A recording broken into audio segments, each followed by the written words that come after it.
The wind was cold, sharp. It bit through every hole in the camp's old tents.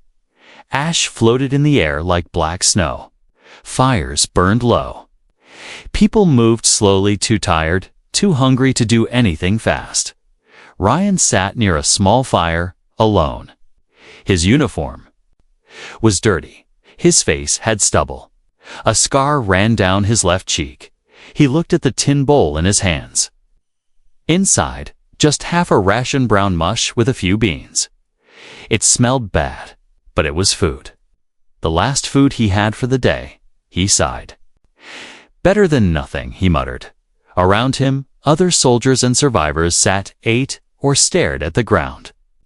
No one talked much anymore. The war had ended 2 months ago, but the silence still lived in the camp. Then Ryan saw her. She stood near the edge of the light, tall, thin, wrapped in a blanket that wasn't hers. Her skin was pale purple. Her hair hung in soft silver waves, tangled and dry. 2 small horns curved from her head like a crown, but they were cracked. She held a small child in her arms, tightly. A child was too still. Ryan looked around. No one else saw her. Or maybe they did but chose not to care. The alien woman, serene, though he didn't know her name, yet took a step forward.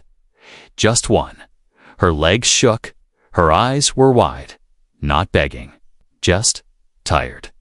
So tired Ryan stared at her. His body told him to eat. He hadn't had real food in days. Ah! His brain said, ignore her. She's not one of us. Ah!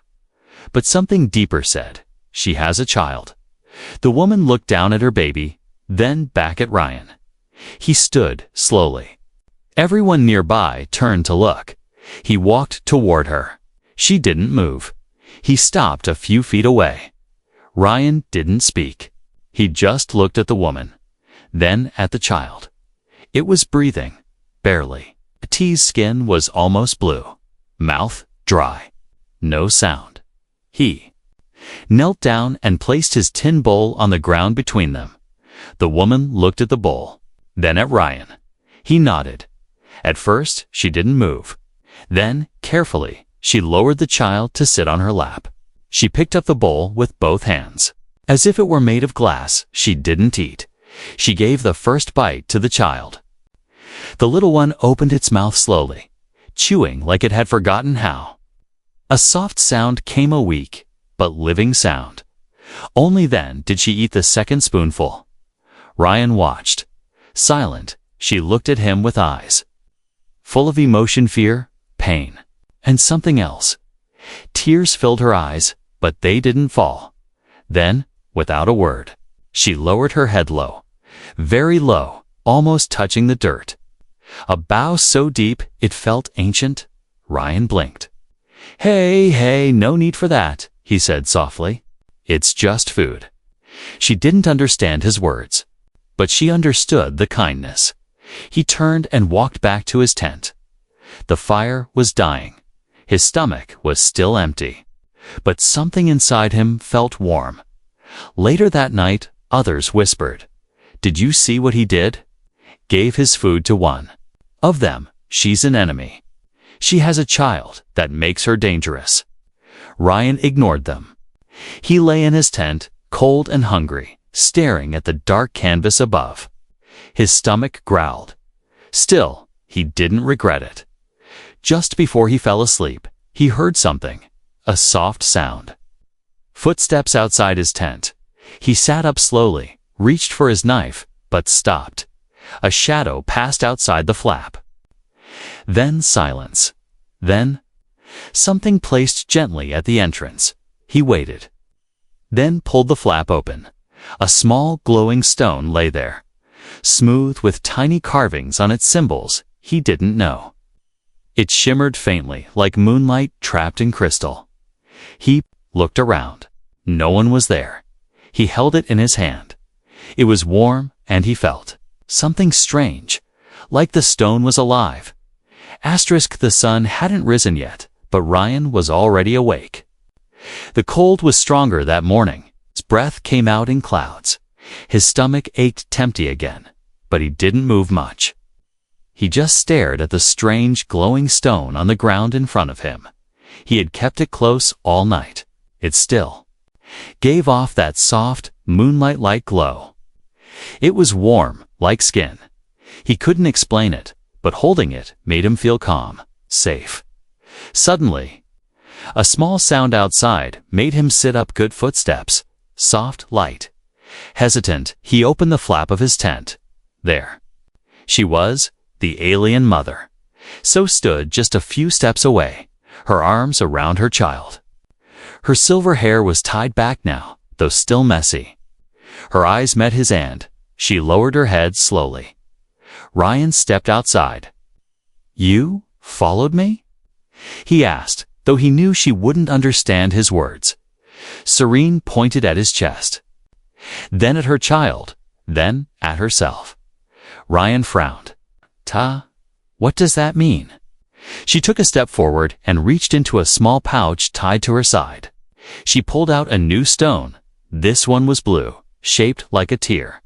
She placed it on the ground and pushed it toward him. "No," Ryan said gently. "I didn't help you for 4 things." She didn't leave. Instead, she sat down right outside his tent, wrapping her child in her arms again. She looked up at him with calm, glowing eyes. Ryan sighed. "Great. Now, I've got company." Later that day, things got tense. People in the camp started noticing. "Hey, is that the alien woman again? She's still here? Why is she outside his tent?" A group of soldiers whispered near the water barrels. Some pointed. Some sneered. Ryan kept to himself, pretending not to hear. When he returned from his duty shift that evening, he found her still there. She hadn't moved, she hadn't eaten. But she didn't leave either, and when he crouched down and handed her a tiny half-portion of dry bread, she pushed it toward her child first again. She ate only after the child had swallowed the last piece. Ryan felt something twist in his chest. He sat beside her. "I don't know your story," he said softly, "but I think I understand enough." The alien woman turned her head slightly. She raised her hand and pointed to the glowing stone he now wore around his neck. Ryan looked down. "This? What is it?" She tapped her chest, then tapped his. "Connection." He guessed, then she pressed her forehead to the dirt at his feet again. Ryan panicked. No, please don't do that." She didn't move. He gently lifted her chin. "Hey, no bowing. Oh, I'm just a guy with an extra meal." Her eyes locked with his and suddenly she spoke. Not perfect, but close. Not just meal, she said slowly, her voice soft and musical. "You give life." Ryan froze. "You gave my child life." Her words were broken, but her meaning was clear. He stared at her, shocked. "You understand me?"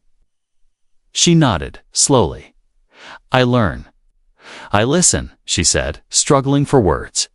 "You feed me, you save." "Bloodline." Ryan blinked. "Bloodline?" Serene touched her child's forehead. "He is last." Ryan's eyes widened. "Your royalty." She nodded again. "Once, before war. Now, nothing but child is future." Ryan looked at the kid, still weak, but now breathing better. The small eyes were open. A soft hum came from the child's chest. "What do you want from me?" Ryan asked carefully. Serene reached into her pouch again. This time, she pulled out a long strip of dark cloth. She wrapped it around her own wrist, then offered the other end to him. Ryan didn't take it. "What is this?" "A bond," she said.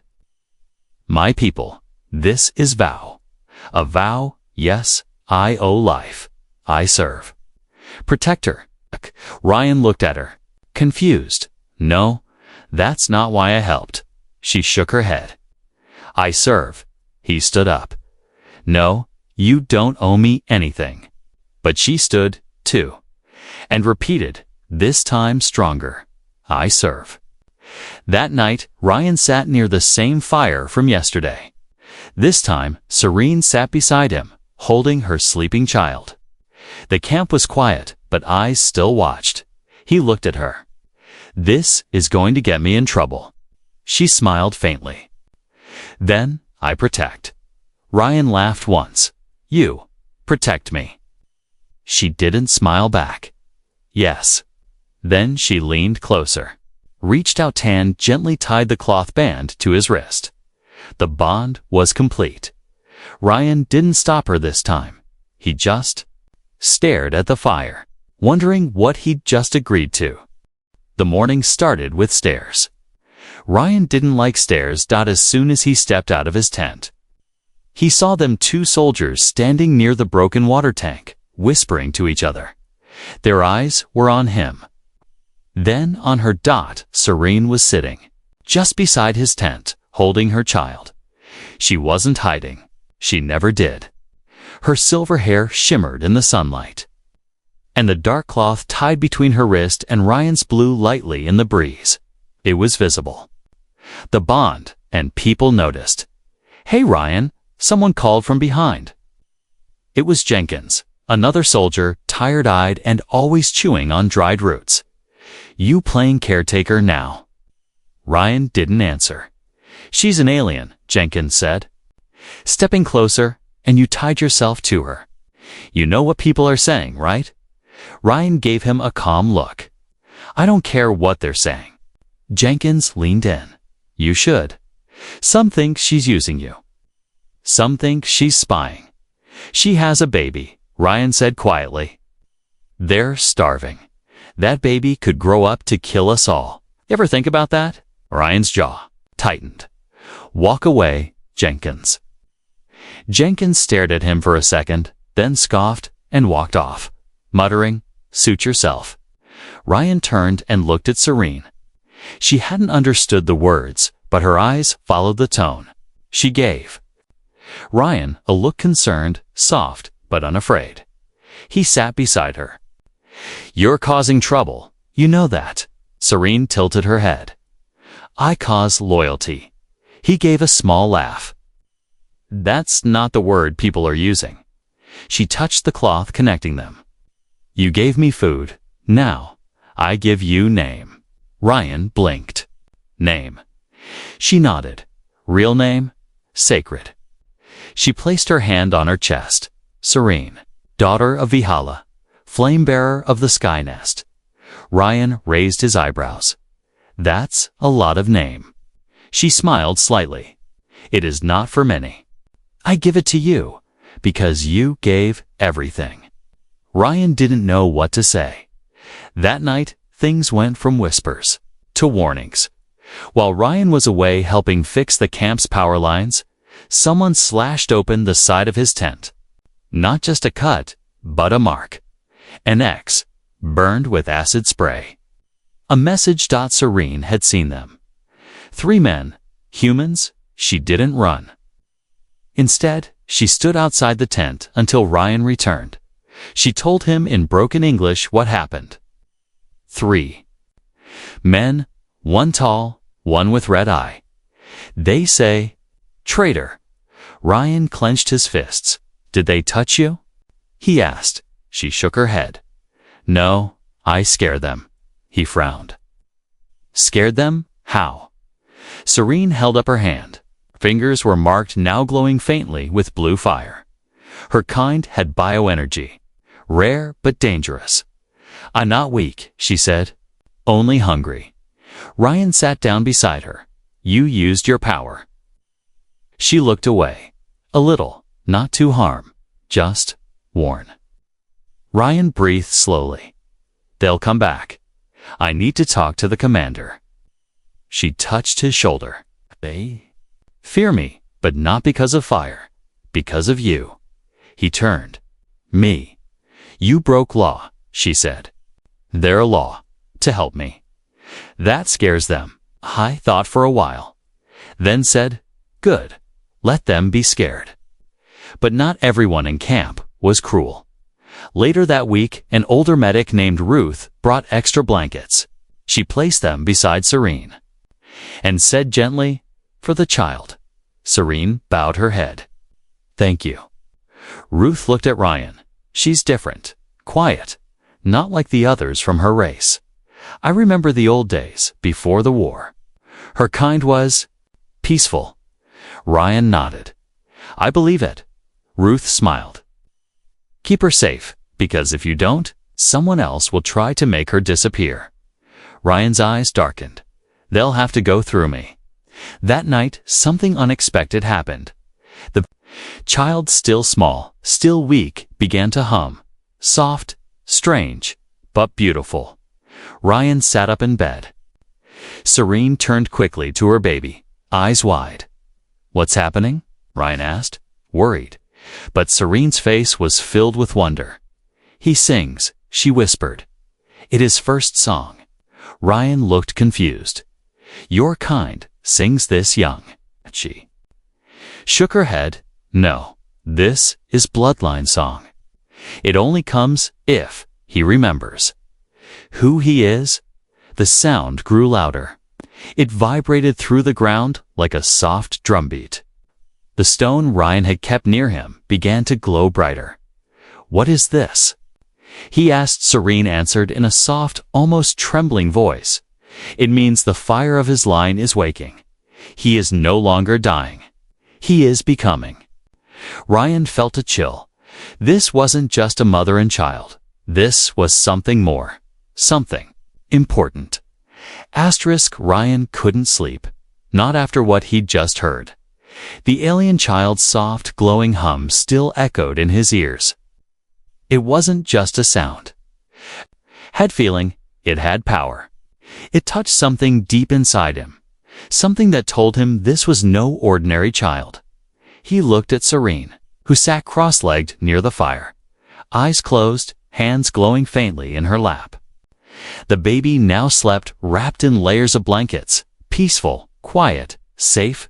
Ryan finally spoke. "You said the child remembers." "Oh, he is." Serene slowly opened her eyes and nodded.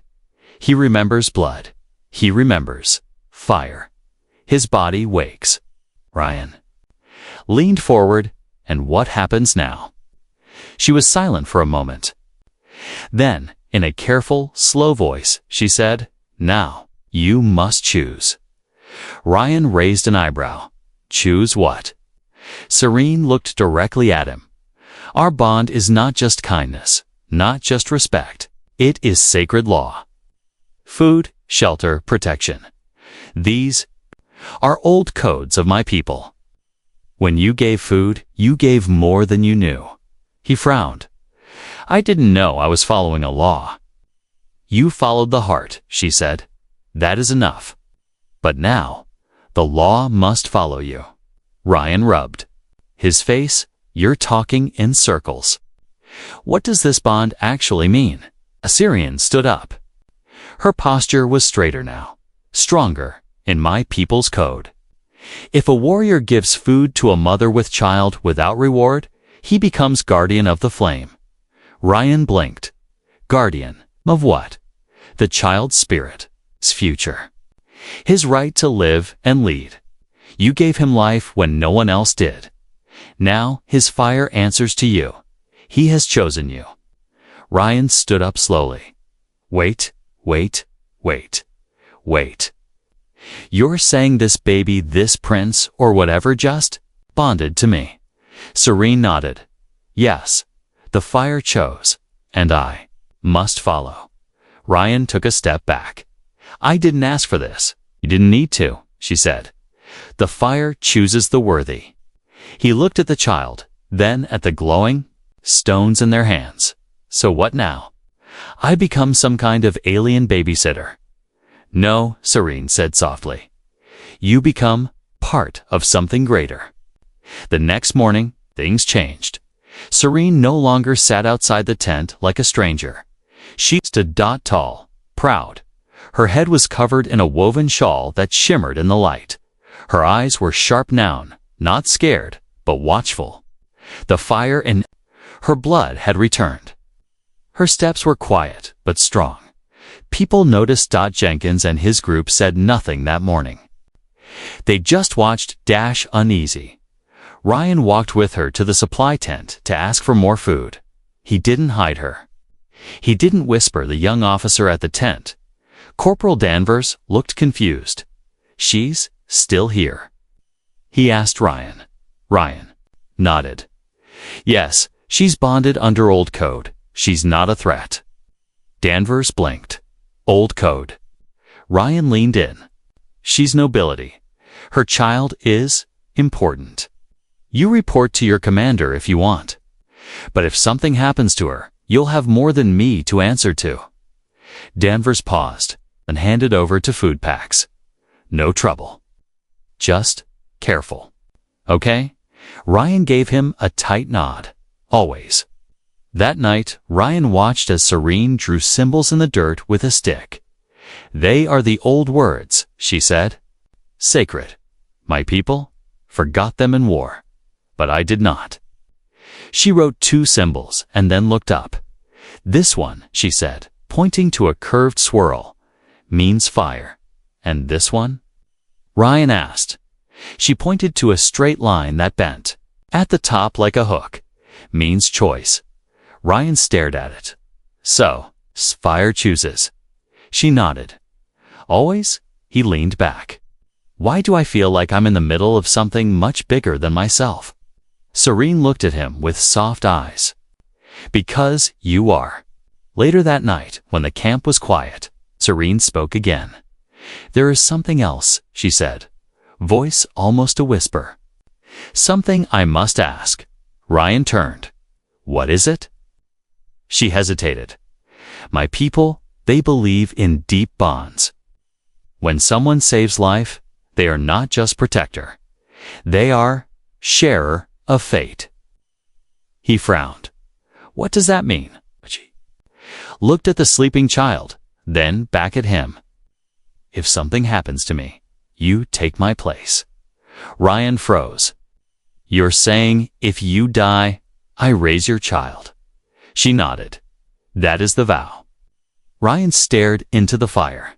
He didn't answer, but in his heart, something already had. The camp wasn't safe anymore. Not for Ryan. Not for Serene. Not for the child. It started small.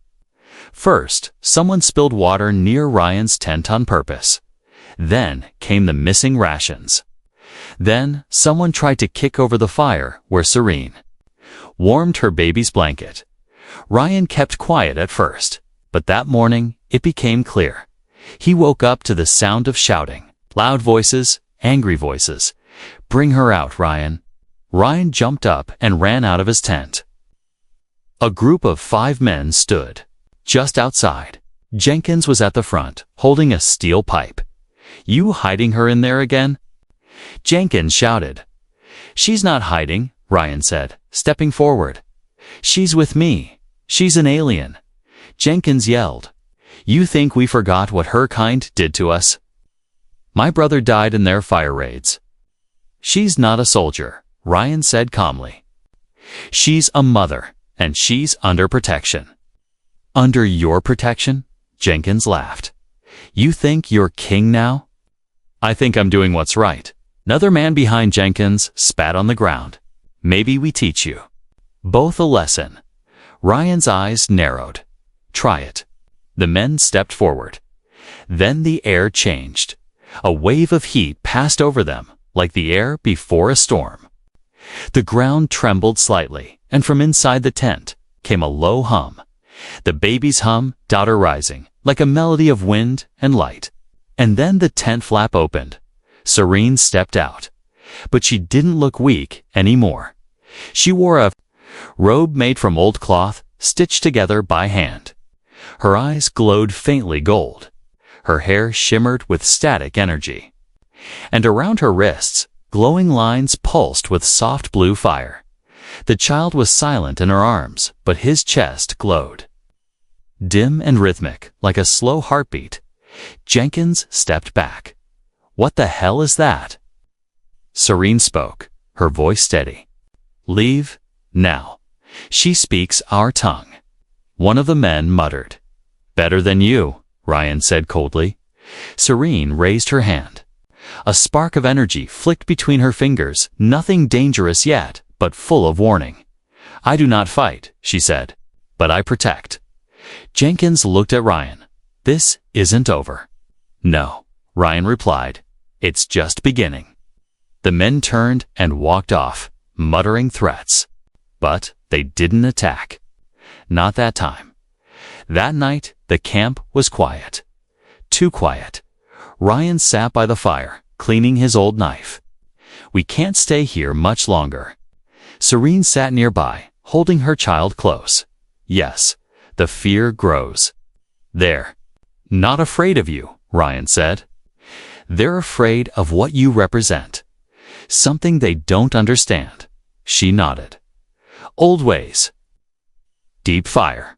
My people forgot. But your kindness brought it back. Ryan looked at her.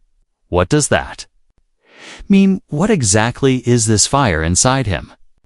She was silent for a moment, then said, My child carries a spirit to an old one. Long ago, our leaders were chosen not by blood, but by fire, a gift from the stars. It lives in only a few. My mate, his father, was one. And now your child is the last, Ryan asked. She nodded. Yes, and because you gave life, the fire answered you too. Ryan shook his head. I'm no chosen leader. No, she said softly, but you're a bridge. He frowned. Bridge between what is broken and what must be rebuilt. Before dawn, Ryan heard the noise. A low crack, then a hiss. He shot up and opened the tent flap smoke. Someone had set fire to the tent next to his trying to trap them inside. The flames licked the edges of the canvas, smoke rising into the sky. Serene, wake up. She was already moving. She lifted the child and ran out barefoot.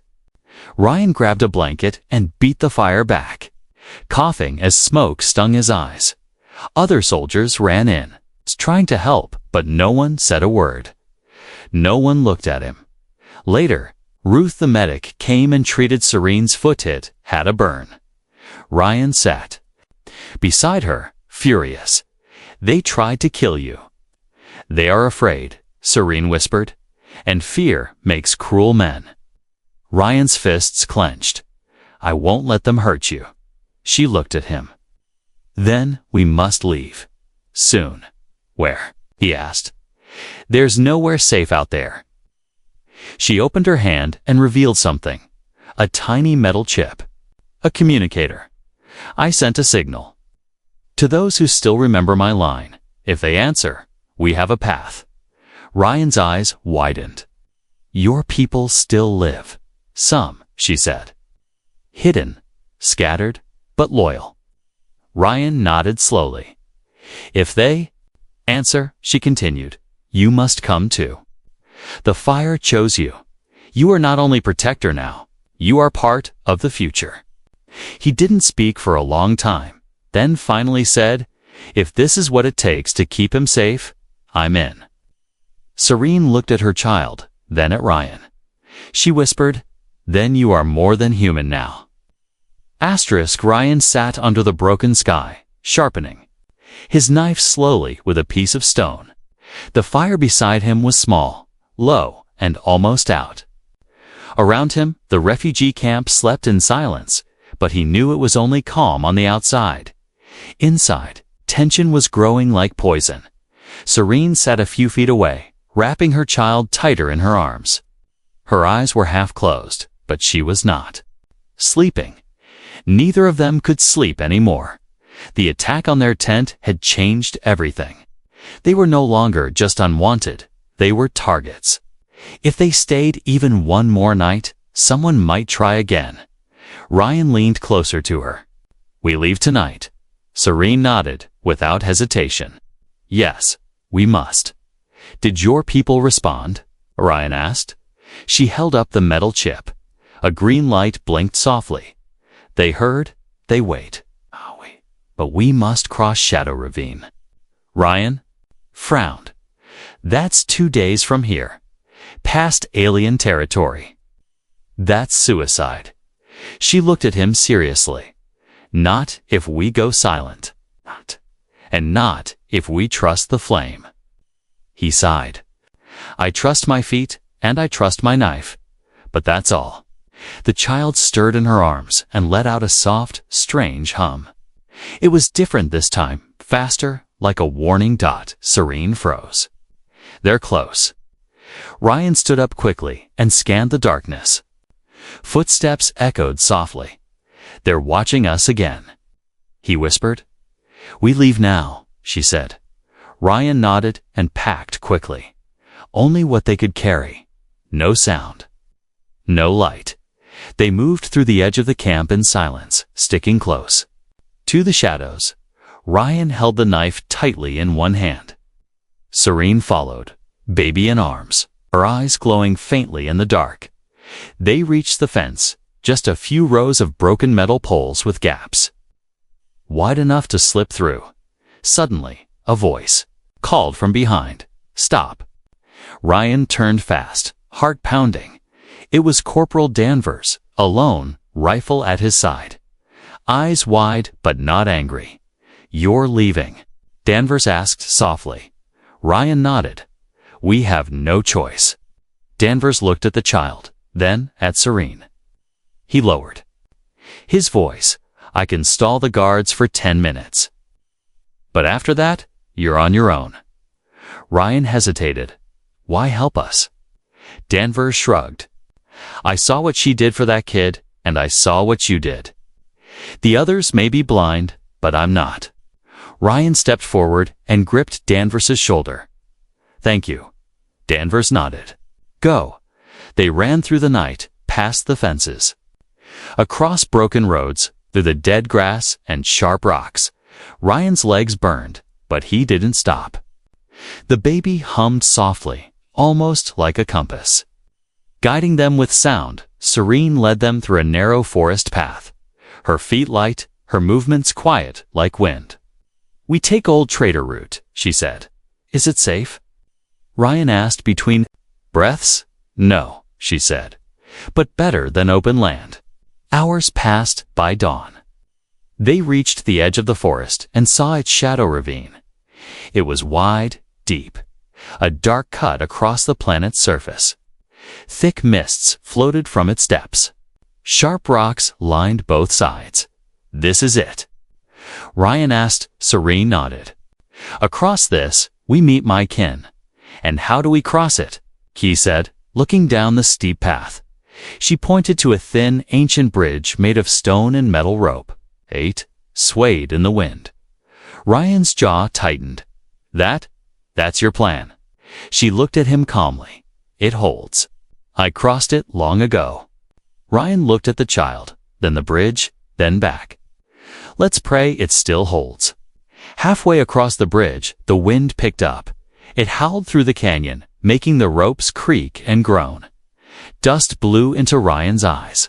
He tightened his grip on the ropes and moved slowly, every step careful. Behind him, Serene followed with the child wrapped tightly to her chest. But then snap. One of the metal ropes broke loose behind them. The bridge swung wildly. Hold on. Ryan shouted. Serene dropped to her knees, wrapping herself around the baby. Another rope popped. The bridge tilted.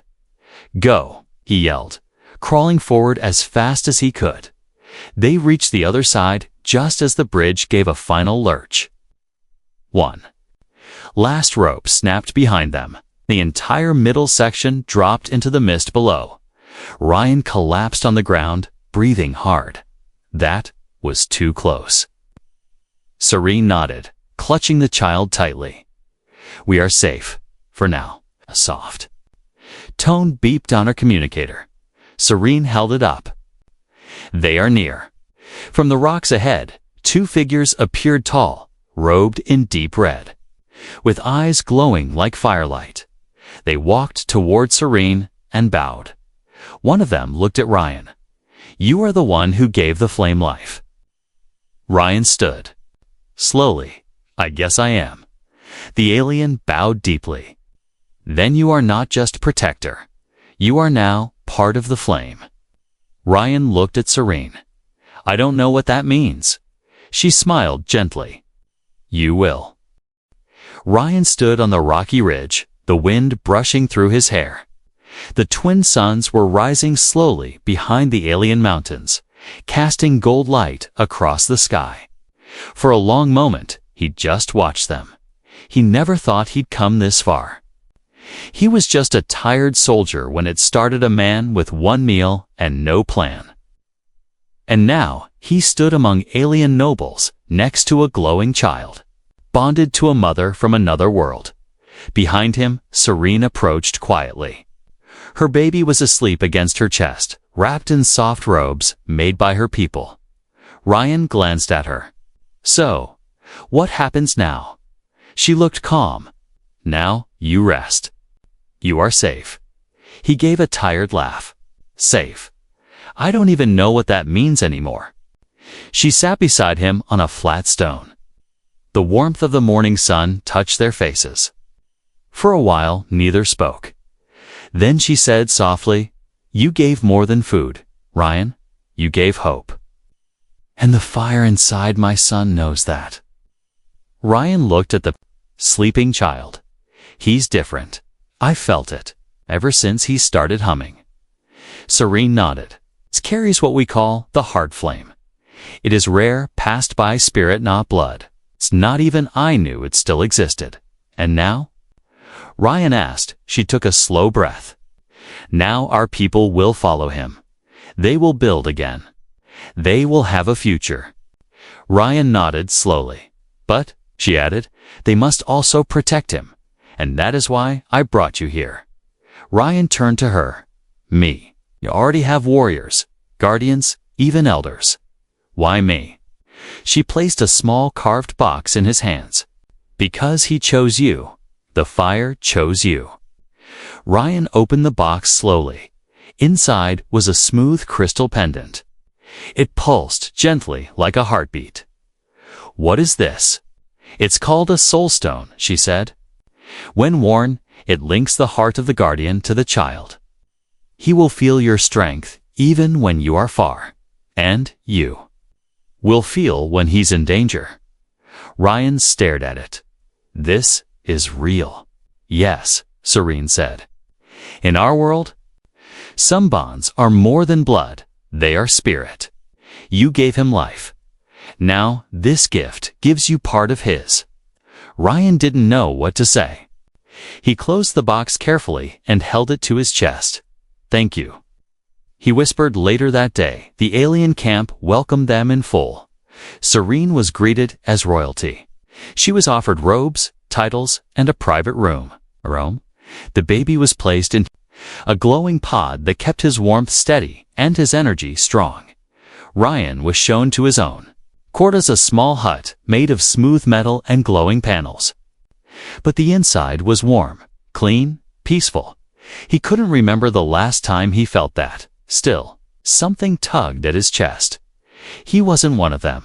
He was just a human with a soldier's past and a quiet heart. So why did it feel like he belonged? That evening, as the sky turned deep purple, Serene came to visit. She wore ceremonial robes, now red and gold with long sleeves. Her silver hair was brushed and decorated with glowing beads. She looked like a queen. She held something in her hands. I wanted to give you this before you decide, she said. Decide? Ryan asked. She nodded. The elders wish to offer you a place here, a permanent one. You would help raise the child, guide him, teach him your strength. Ryan was silent. I know it is not your world, she said softly, but you have already shaped ours. Ryan stood up and walked to the open door. He looked at the sky. I never wanted anything, he said. Not medals, not praise. I just didn't want to see anyone die hungry. And that, she said, is why the fire trusts you. He looked at her. If I stay, what happens to you? Serene smiled faintly. I must go. Ryan turned sharply. What? I have work to do. Other survivors. Scattered colonies. My people need their queen again. Ryan stepped forward. You're leaving your child. She touched his chest. I'm not. I'm leaving him with you.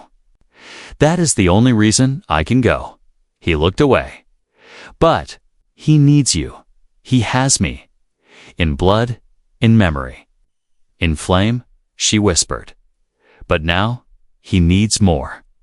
He needs someone who sees life in empty places, who gives food to enemies, who turns strangers into family. Ryan felt a lump in his throat. You trust me that much? She leaned forward and gently pressed her forehead to his. With everything. Then she stepped back and placed something in his hand. A ring, simple, etched with the symbol she once drew in the dirt, the swirl of flame. What's this? A promise, she said. That one day, when my path is done, I will return. Then, without another word, she turned and walked into the night stars above her. Future ahead. Ryan looked down at the child sleeping in the pod. A child of fire. A future leader. His voice was quiet. You've got a lot ahead of you. Little guy. He smiled faintly, and I guess so do I.